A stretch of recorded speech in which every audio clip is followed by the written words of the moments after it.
No comment simply wait channel உங்களை அன்போடு வரவேற்கிறது. இந்த வீடியோ நம்ம டிஸ்கஸ் பண்ண போகிறோம்னு பார்த்தீங்கன்னா, ஒவ்வொரு ஆக்டருக்கும் அவருக்கான ஒரு ஃபேவரட்டான மூவி இருக்கும். அந்த படம் வந்து எப்பயுமே காலத்தினால அழிக்காத ஒரு மூவியாக இருக்கும். அந்த மாதிரி அந்த டாப் லிஸ்ட்டை நம்ம எடுத்து வச்சுருக்கோம். முதல்ல நம்ம பார்க்க போகிறது நம்ம தளபதியோட துப்பாக்கி. நம்ம துப்பாக்கி வந்து நம்ம ஏஆர் முருகதாஸ் டைரக்ஷனில் நம்ம தளபதி நடிச்சிருப்பாங்க. இது அவரோட கெரியர் உச்சத்தை கொண்டு போன ஒரு மூவியாக இருக்குது. ரெண்டாவது வந்து நம்ம மங்காத்தா. இந்த படத்தை வந்து வெங்கட் பிரபு டைரக்ஷனில் நம்ம அஜித் சார் நடிச்சிருப்பாரு. அவரோட 50வது மூவியாக ஒரு பிளாக் பஸ்டர் மூவியாக அமைஞ்சிச்சு. மூணாவது நம்ம பார்க்க போகிறது அந்நியன். நம்ம சங்கர் இயக்கத்தில் நம்ம விக்ரம் நடிச்சிருப்பாரு. அவரோட கெரியரின் உச்சத்தை இந்த படம் கண்டிப்பாக கொண்டு போச்சுன்னு சொல்லலாம்.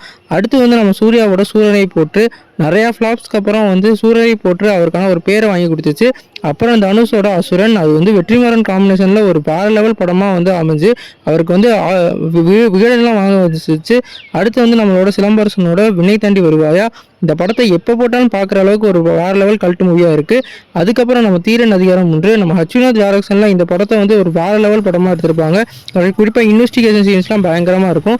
அடுத்து வந்து நம்மளோட விஜய் சேதுபதியோட 96 இந்த படம் வந்து ஒரு வேற லெவல் படம். இப்போ ராம்குமார் இயக்கத்தில் இந்த படம் வேற லெவலில் இருந்தது. இந்த லிஸ்ட்டில் உங்களுக்கு ஃபேவரட் கமெண்ட் பாக்ஸில் கமெண்ட் பண்ணுங்கள். இந்த வீடியோ பிடிச்சிருந்தா சப்ஸ்கிரைப் பண்ணுங்கள்.